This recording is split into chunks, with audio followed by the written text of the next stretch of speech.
guys and ghouls, and welcome to another episode of Fright Mic. I'm Sam. I'm Liz. And today we are continuing our stay in a haunted hotel hell.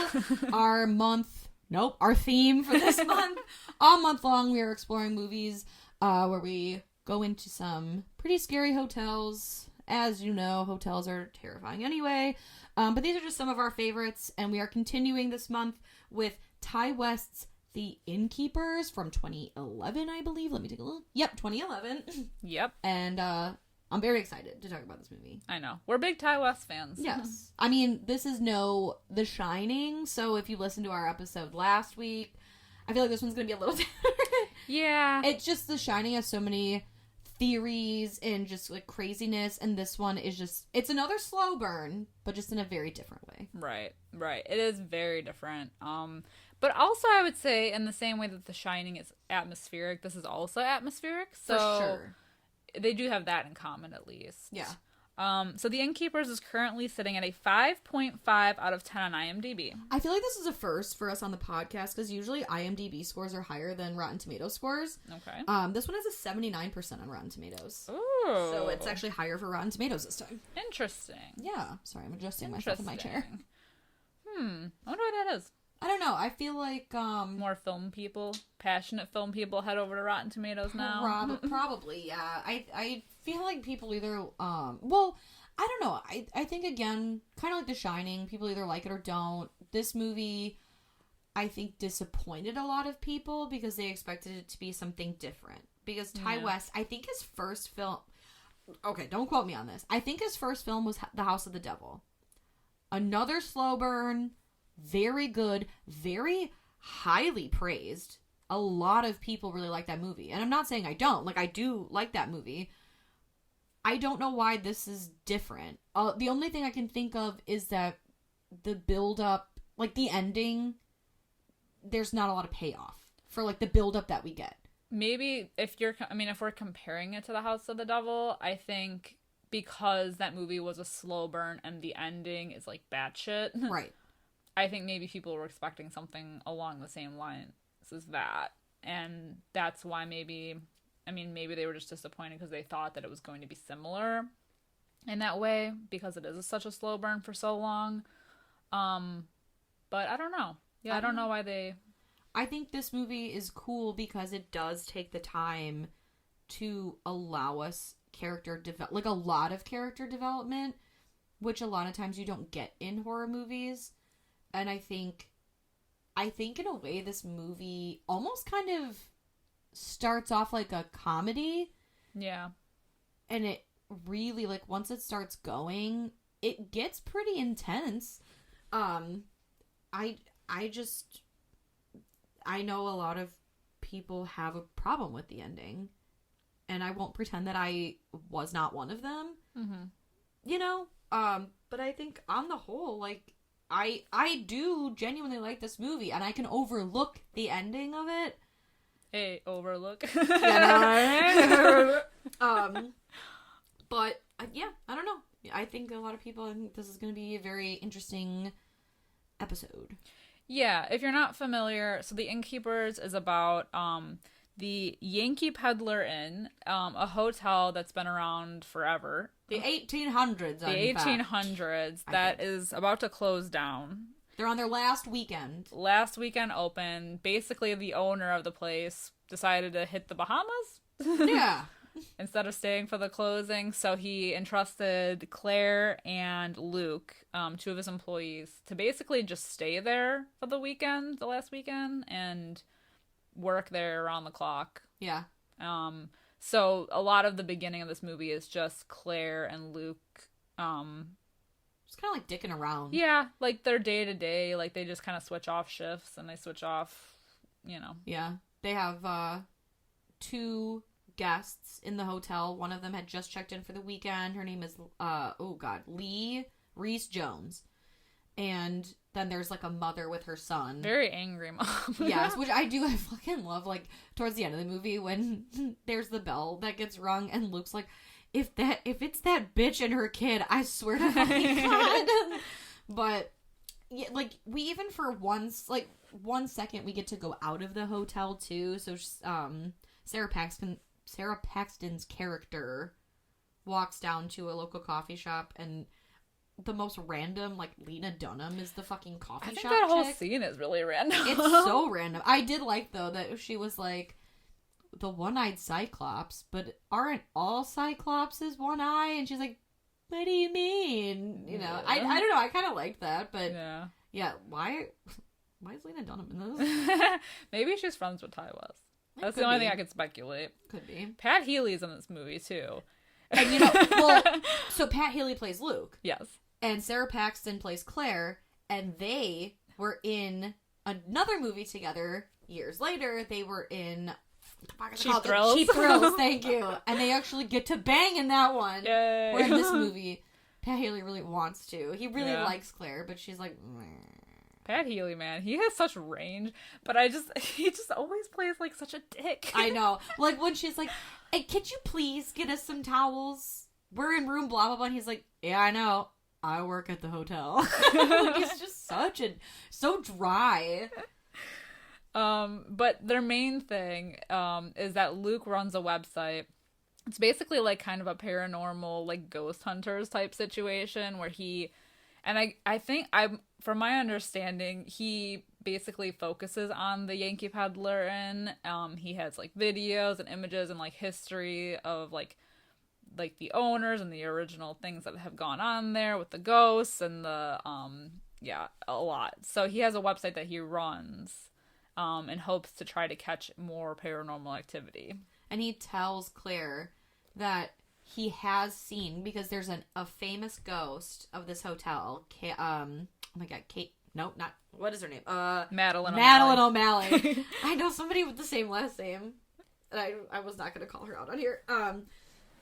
Madeleine O'Malley is the infamous ghost of the Yankee Peddler. And Luke has told Claire that he's seen her a couple of times, but has just, what a coincidence. He's never had his camera or his equipment when he's seen her. And so she, like, asks him throughout the couple nights, too, like, oh, well, what does she look like? Like, what is it like seeing a ghost? And he kind of gives, like, non-committal, very just, like, oh, well, you know, it's like she's there one minute and she's gone the next, you know? And I feel like for as avid of a ghost hunter, I was going to say the same thing. He's not really into it. No. Especially when she starts, like, saying that she's seeing things and wants to go into it more. He's just kind of like, whatever. No, I don't feel like it. No, I'm going to bed. Like, whatever. And it's just strange. Like, that was my first, like, kind of red flag. Because I'm like, okay, like, but he runs this website. You think he would be, like, dying to get a shot in, you know? I don't know if they maybe, like, allude to this in the movie or mention it. Or maybe I'm just, like, thinking about this. But I think they do mention it in the movie. It's like, he liked her so much that once he found out that she was, like, kind of into this stuff, he went full into it, thinking that they could have something to bond over, and it would give him an excuse to talk to her. And that's why it's, like, so heartbreaking. I think it's heartbreaking, that scene where she's like, do you want to go into the basement with me? And he clearly does not, but he just goes, okay. And then he gets scared, you know? Yeah. It's like, but I feel such heartbreak for him. Yeah. You know? Well, because he's in it to hopefully, like, you know, like, get with her, but, like, she's not. Right. You know, she's in it for the ghosts. Right. And he even tells her when they're, like, drunk that he likes her, and she just like, never takes it seriously. No. I just feel like my heart just shatters for him. He feels so horrible. Poor Luke. I know, but it's another thing I appreciate about this movie is that other than the one scene with, like, the bird, and I guess maybe even, like, her dream sequence, there's no jump scares. You know, like, last week had talked about the sound design in The Shining. I also appreciate the sound design in this movie as well, especially when she's doing the EVP work. Like, that first room, when she's sitting in the laundry room, and it really, like, hones in on just the ambient sounds of the room through that microphone. And you are listening so intently because you think, like, something's gonna be there. Right, and you're waiting, though, and it's very faint at first. Like, especially when she hears the, like, it's like the crying. Yeah. It's very faint. Like, it could just be, like, misheard as just, like, wind, you know, whatever. But then it gets louder, and then the piano starts playing, so it just escalates, and it's, right. It's chilling. It is. And it's so... But I do have a theory about this movie, though. And, like, I guess we'll just kind of talk about the theory at the end, or I don't know. How do you want to... Should I talk about it now? I mean, we went all over the place with The Shining, so we could. I feel like we're so bad at, like, just... Okay, well, then we'll save it. Okay. Yeah, no, but any time she has, like, the EVP in and she's recording, it's chilling because there is that, like, silence for so long, and then, like, she's entering rooms and she doesn't always hear anything, and then all of a sudden it just gets really loud. But I think that the fact that this movie is such a slow burn and then things start escalating the way they do, it just makes it more intense because you're just waiting. It's like you're waiting for the scare to happen. Right. And it almost... the build-up. It almost grounds it in reality a little bit more, too, by doing that. Yeah. Like, we're there with her and we're listening as well. Right. Exactly. It's really interesting. Yeah. And... you know, so I do think it's cute too. She goes to take the garbage out at one point, and she's like totally struggling. I'm like, been bitch, there. Have I been there? Absolutely. But then that's when we get one of, like, I guess 2 jump scares. She hears something banging, and it's the cellar doors, and she opens it, and a bird flies out, and so she chains it closed.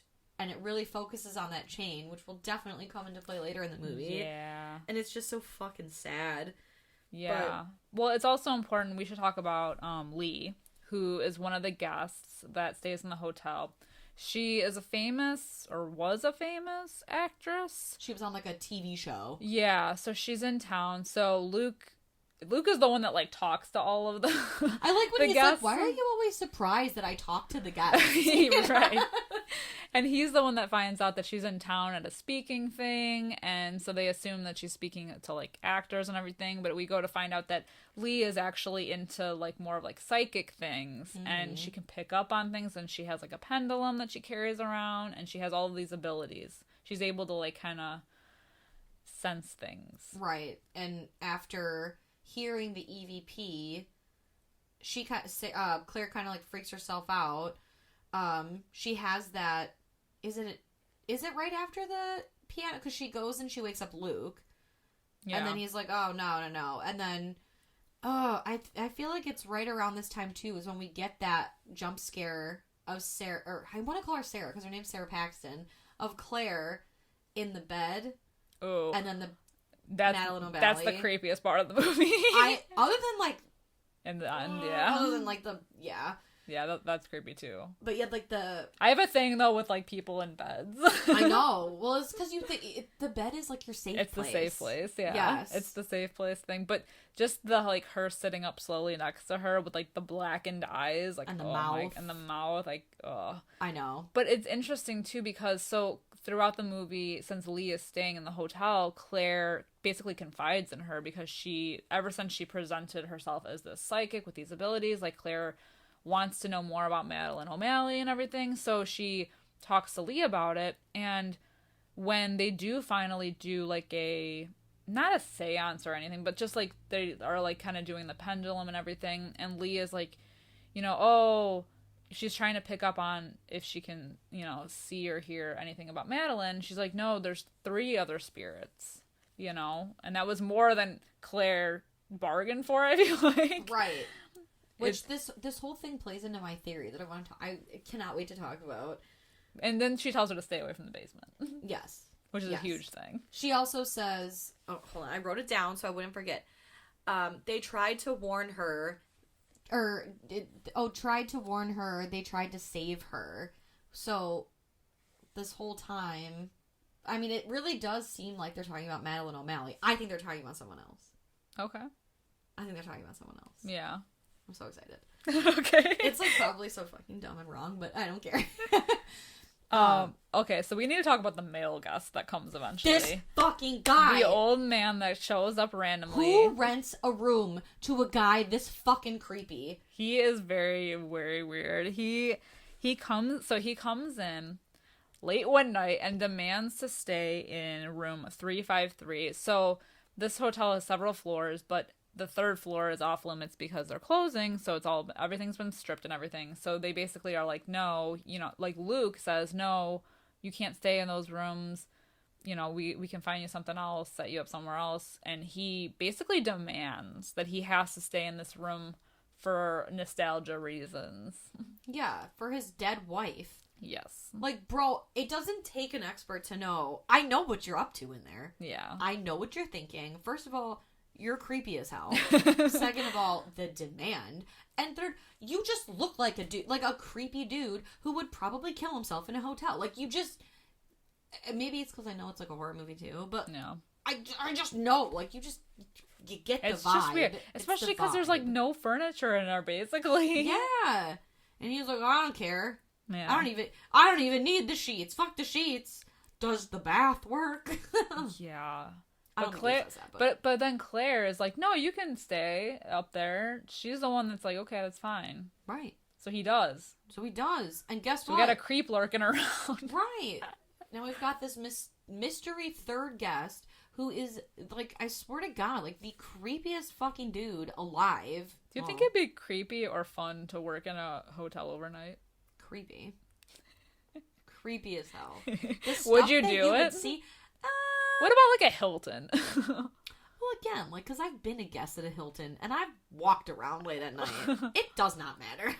Because you get people... That's the thing that makes hotels just, like, so inherently creepy, is that you get people from literally anywhere and everywhere. Yeah. All over, not just the state, not just the country, but the world. They're anyone from anywhere doing God knows what, with God knows who...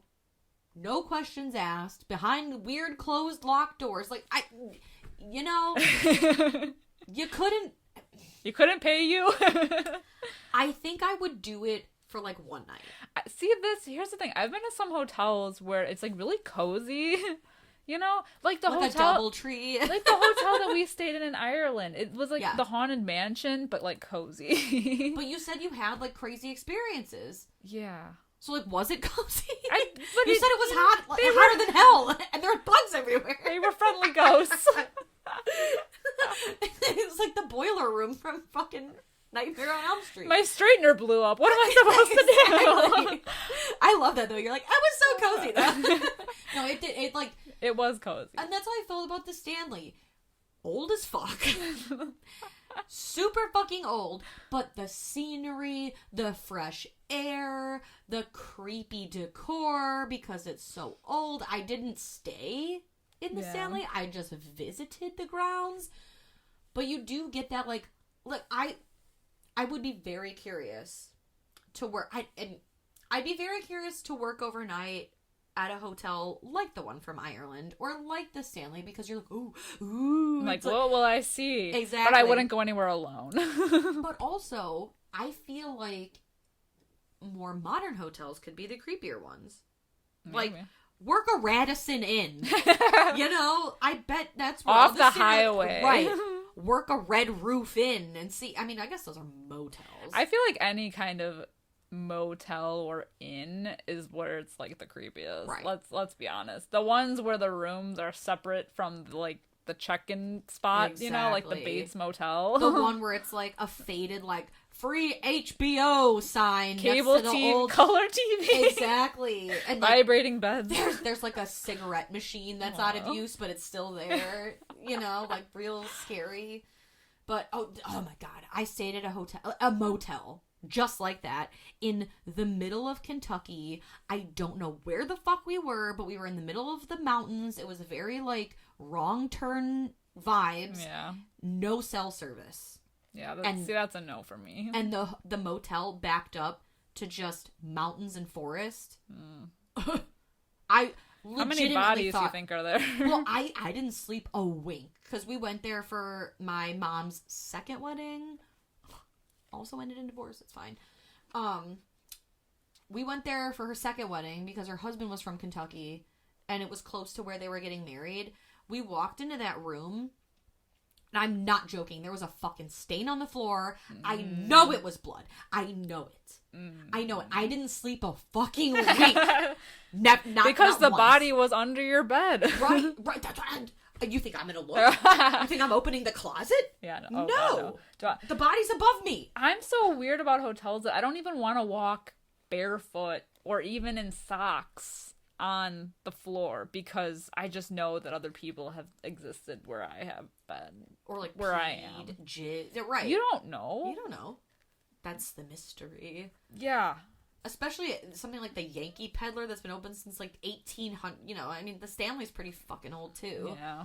And I don't know how old that place in Ireland was, but either way, it was lovely. It was we had a great time. It was a good time. 10 out of 10. Would go back if I could find it. Right. Fine family fun. I took a picture of the name, so we never forget. Okay. Yeah. And they had I got you. And they had the hotel cat, so they did. Yeah. Pepperlinus. Who I named Pepperlinus. Yes. He had one eye. He did. He was so cute. Oh my god. I wanted to stuff him in my suitcase, but I mean, literally the contemplation to steal that cat was so heavy. I wonder how he's doing. I think of him often. I know. I hope well. Anyway, back to this stuffy ass hotel. So they get drunk, Luke and Claire, go to the basement to do, again, it's not really a seance, but they're just trying to contact Madeleine O'Malley. Right. And, of course, they, like, kind of get, like, real close, and, you know, she's able to see her at this point. Claire's like, oh my god, she's standing right behind you, and this is when Luke just freaks the fuck out and leaves. The whole basement scene, like, that is so fucking creepy. Yeah. Like, can you put yourself in those shoes? Like, if you were Luke and someone was like, oh my god. I would have left. She's standing right yeah, goodbye. Goodbye. See ya. My ass wouldn't have been there anyway, but like... Yeah. Because no one else is here. Right. Oh, you think the fucking cranky mom is gonna come down and help me? Well, and you don't see it. You don't see her. Exactly. You don't see, like, we just see Claire's face, and her eyes get wide, and she's like, oh my god, she's, like, literally right behind you. She's not freaked out. But is she, like, Luke fucking with him? I don't know. You know what I mean? Like, that's... So, this scene reminds me so much of that scene from The Conjuring that I love so much, where she's like, oh my god, it's standing... You know, like, and you never see anything, but it's like your brain almost is, like... It's trying to, like, force it to see something that's not there. But I always kind of wondered, like, does she want this so bad that she's fucking with him and just making him think that? Or does she really genuinely see it? I feel like I can... I don't know. I don't know. I feel like I can... Like, that's a theory that you're gonna throw out there eventually. Kind of. I'm curious to know what you think of my theory. Yeah. So, well, when Luke freaks out, he basically just, like, full-on admits to her that he's made all of these things up. Yeah, he's never seen He's never seen anything. It's just for whatever, for shits and gigs, and he's made everything up, so he doesn't really, like, believe in any of this. Yeah, but he's freaked out enough to leave. Yeah, he leaves. He leaves her there by herself. Yeah. And I think this is when things really start to go south pretty quick. Right, because then she takes lead of the basement and with the pendulum to try to contact her again, and it breaks. Mm-hmm. So shit hits the fan. Yes. And then, of course, we get she goes to check on the old man, and it's so creepy because they're on the third floor in a room that's not set up. Everything's been stripped, and he's fucking dead in the bathtub. Yeah. It's so creepy. I mean, he is so creepy alive, and he is just more creepy dead. It's a toss-up, honestly. It's really horrifying. And, like, I think he's almost more terrifying to me than Madeleine O'Malley, because she, like, really starts to freak out. Well, she's your traditional spooky gothic ghost. Right. This guy is Wilford Brimley, but... Yeah. I don't know. But psychotic. Exactly. And she's running around, and she's terrified, and and keep in mind, we have not mentioned this, but she is asthmatic. Yeah. So when she goes to get coffee, she takes a sip of her inhaler. She puffs on her inhaler So she's running around. She's freaking herself out. She's seeing not only, like, has she been seeing, like, Madeleine O'Malley, but she knows now because of Lee that there's 3 spirits. They're so close to contacting them. Luke has now left. She's found this old guy dead. And she sees this, like, the spirit of this old man is so creepy. And he's, like, kind of coming after her. And she's, essentially, like, all this stuff happens to where she's, like, driven into the basement. The old man is fucking, like, chasing her. I hate that shit. Ugh. Because she kicks the can down the stairs. So we're, like, so focused on that. Because it's, like, so, like, it's, like, quiet. But it's, like, dun, dun, dun. And then we just pan back up to her. And he's, like, right fucking there. I know. And she's running through the dark basement, freaking out. She hears banging on, like, the one door, and she's terrified there. So she goes and she's trying to get out of the cellar doors, and she's, like, screaming for help. And these are the cellar doors that the bird came out of earlier that she chained up, so she cannot get out because of the stuff that she's done. And she's seeing, like, visions of, like, Madeleine coming closer, and she's screaming, and you think she's gonna be saved. Right. Saved by the bell, man.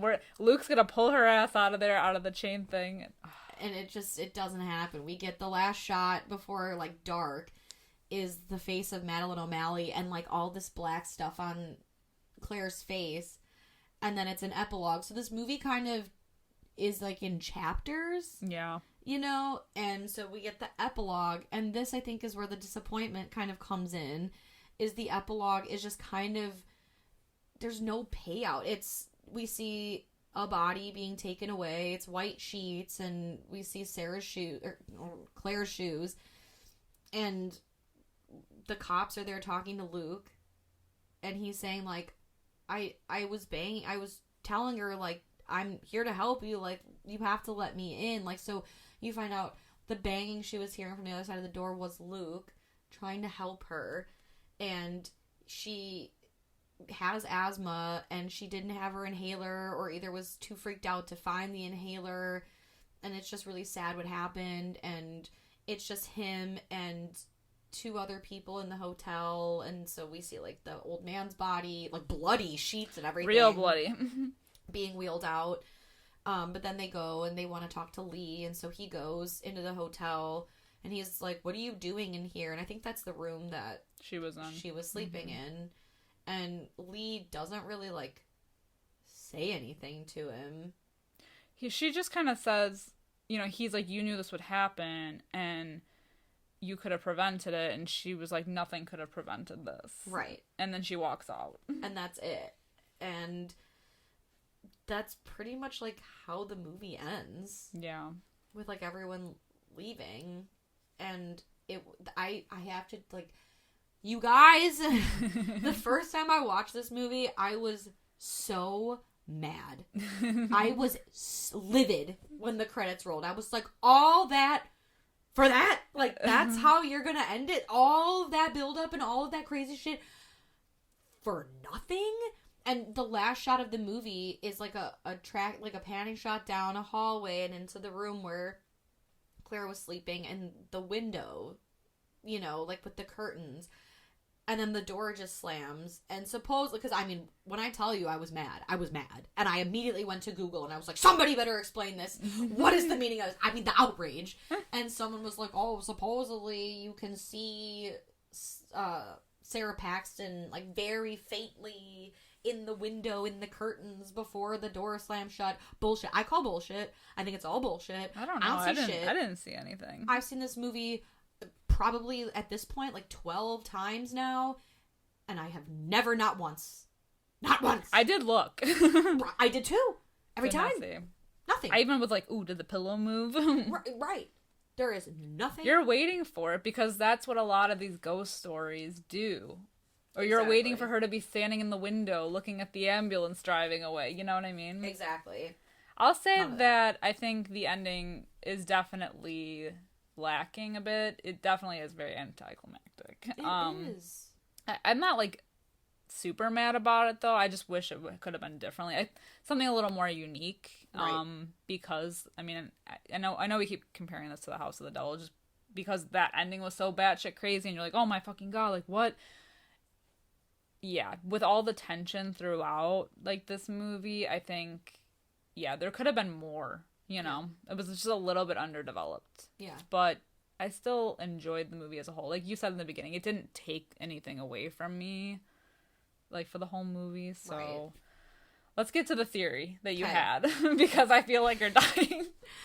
So this might be like, I mean, I might be totally wrong. I don't know if this movie is up for interpretation or whatever, but my theory is that Sarah is Madeleine O'Malley. I keep calling her Sarah. Sarah Paxton, Claire, is Madeleine O'Malley. That there really isn't a Madeleine O'Malley.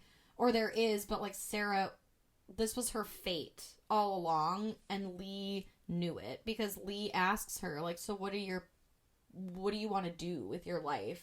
And Claire's like, I don't, like, I just work here, you know, and seems kind of aimless and is obsessed with ghosts. And when she's getting the reading from Lee senses there are 3 spirits. We see the ghost of Madeleine O'Malley, we see the ghost of the old man, and the only other person that we know that dies is her. And I'm wondering if this is like Lee had a premonition, you know, because she says, I can't see her, but I'm sensing something bad happen in the basement. Yeah. The story of Madeleine O'Malley is that she hung herself in the hotel on her wedding night after she was stood up, and they found her body, tried to cover it up, and hid it in the basement for 3 days before moving it.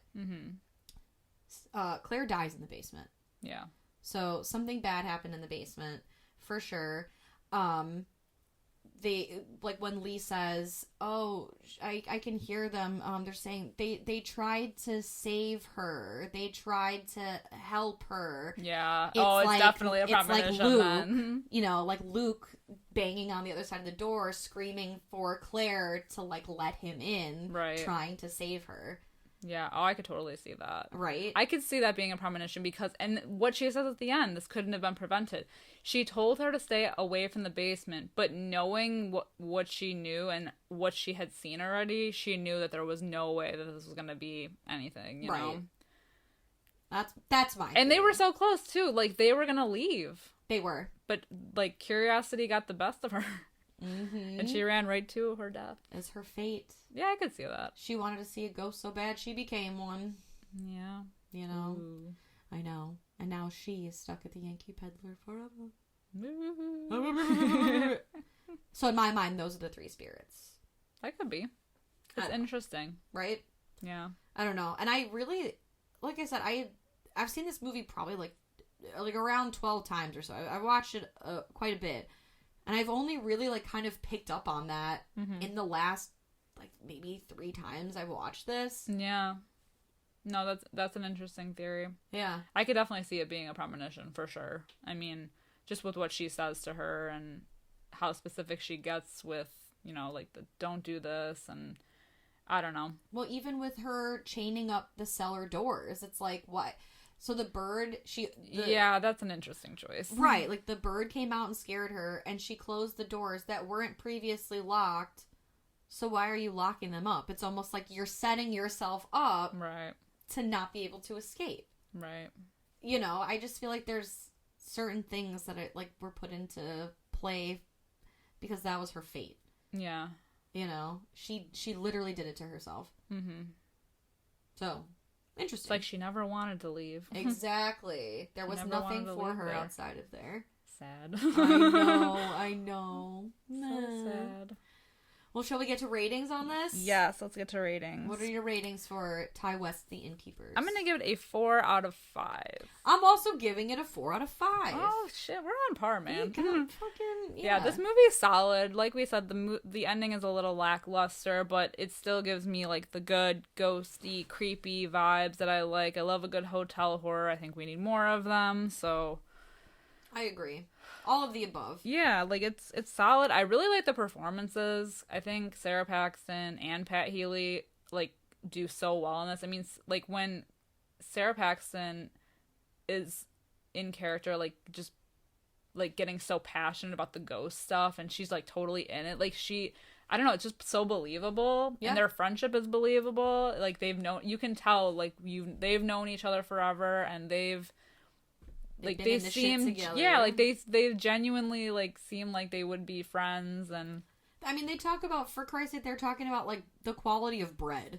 Right. You know, it's just, like, stupid shit that you would talk Only you talk to your friends about. Exactly, because you're comfortable. Yeah, exactly. Definitely believable. Yeah. Definitely love the performances, love the story. That's what I love about Ty West movies, too. I feel like he has a lot of original ideas. Yeah. Even if it is just like a ghost story or something, there's always like a little bit of a twist to something that makes it a little bit more different. For sure. So, those are just my thoughts. Absolutely. Let us know your thoughts on Ty West's The Innkeepers from 2011. We are on Facebook and Instagram at Fright Mic Podcast, Twitter, Fright Mic Pod. We are also on YouTube if that's the way you like to consume us. Consume? Consume us. If that's the way you like to take your podcast. We're being eaten. Right. Yeah, I don't remember what I was going to say. But you know what? We're on all of those, guys. We are also on Patreon if you guys want to support the show, if you like us, if you like bonus Our material. playful banter. Yes. We have tons of stuff over there. So for just a couple dollars a month, you can support the show.